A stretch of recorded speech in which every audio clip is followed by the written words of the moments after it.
Mr. President, what is your opinion on the Bill of Rights? Scraps of paper amounting to nothing.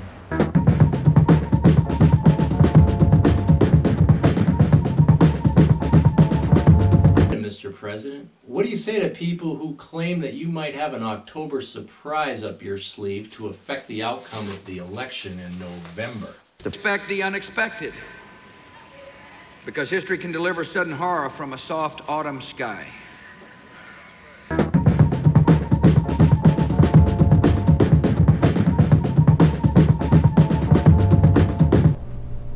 Hi, I'm Mike Abadi. Welcome to VTblogosphereTV.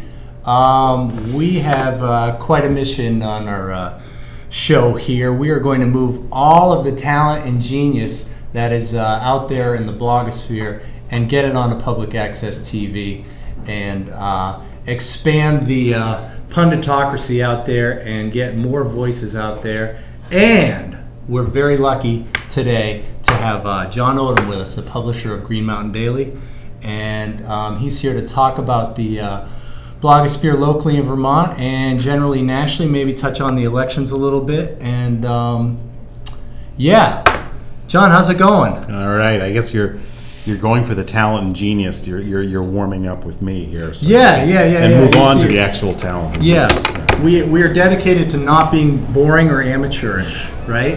That's my dread, that this will be boring and amateurish, but we're not going to be that because what is the blogosphere? It is actually changed. I will say it has changed journalism in this country. And what is it when someone says, I read on the blogosphere that the Clinton people for McCain are actually backed by these other people. And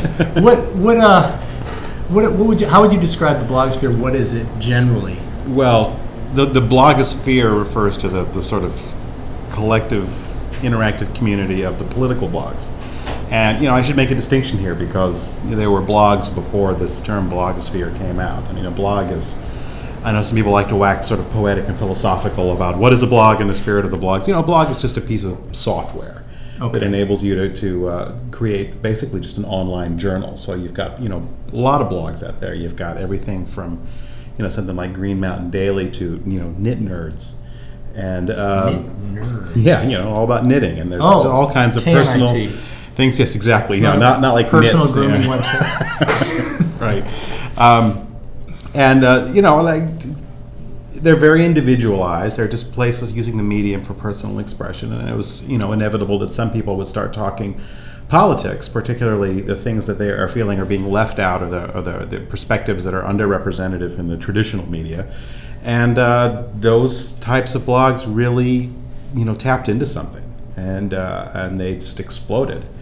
And there are many tiers of them now, and they function in some ways as a greater community, and that's the blogosphere. So when you hear that term, it's generally specifically applied to the political ones. Okay, and I guess there's an idea that talk radio is the province of the right. It seems to just fit really well for them, and it seems as though the blogosphere has been.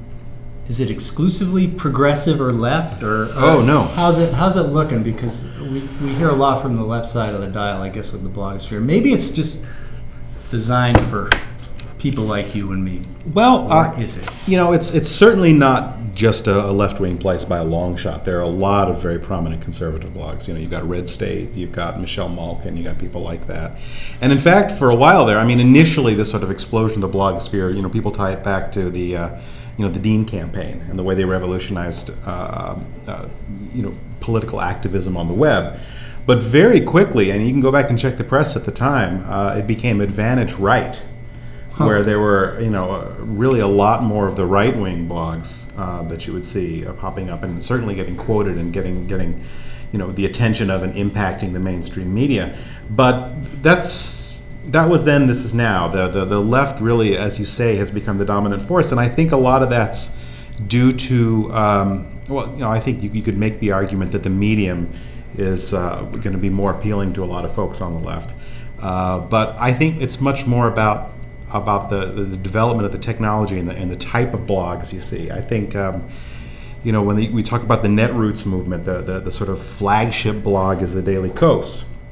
And Daily Kos has spawned a whole bunch of other blogs with this sort of, that are like Green Mountain Daily, which is one of them, that have this sort of extremely high level of interactivity, where it's not just one person writing what they think, or even 2 or 3 people writing, and there are comments, but people can go on and take the soapbox themselves and write their own diaries, which can then get commented on, get promoted by other readers, and you build a community. And I think it's that community model that really kicked it to the next level. And you just don't see anything like that on the right. I mean, you come close to that with something like Free Republic or something, but it's really that particular technology and that particular style really seems to be unique to the left, and I think it's completely behind the real explosion in it.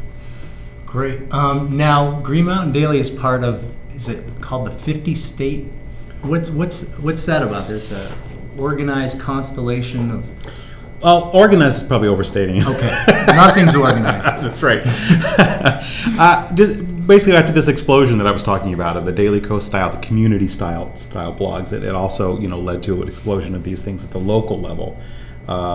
Really, the technology was there, it was available, and it's interesting because the technology, the platforms, like Green Mountain Daily is on a Soapblocks platform. Daily Kos is on a technology called Scoop. These were really designed by liberals, by progressives, to promote their own blogs. It's very interesting. But they started noticing the sort of the distribution of these different, more regional blogs, and there was a decision by a couple pretty prominent bloggers in the country, Chris Bowers, Matt Stoller, to try to not just link these together and sort of create a sort of community that was in between the local level and the high level, but then to use that to try to encourage some of these blogs to pop up in the states that didn't have them, and to try to get this kind of coverage and have the same kind of effect that you're seeing nationally on the local level and in a sort of overall massive blog community. And I tell you, it's working pretty well. It's an impossible thing to quantify, but I think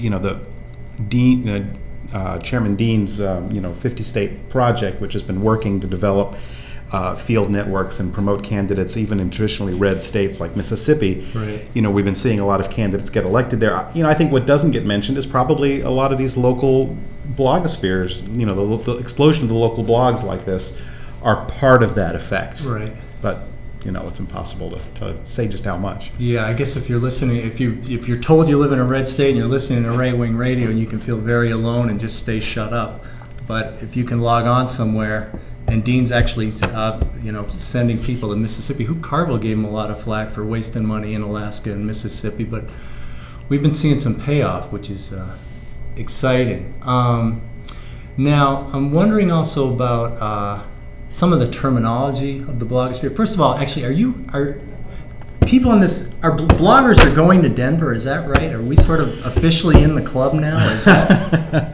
The DNC, referring to the National Democratic Convention, where we'll nominate the president and the vice presidential candidates.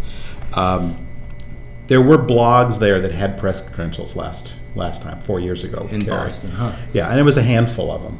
They're trying to go sort of the extra step. First of all, they're credentialing a lot more blogs, national blogs, with that basic press credential. But they also made a decision: we're going to get one local blog from each state, give them sort of press credential on steroids, and give them full access to the floor, and let's seat them with the delegation. Right. So Green Mountain Daily is the Vermont member of the 50th State Blogger Corps. Yeah, it'll be fun. And of course, one of the delegates, an Obama delegate to the convention elected a couple weeks ago at the state Democratic convention, is another blogger, Philip Baruth of Vermont Daily Briefing. So we're going to get, pound for pound, there will be plenty of blog coverage for Vermont. Although I told him that the data port there, it's got my name on it, so he's got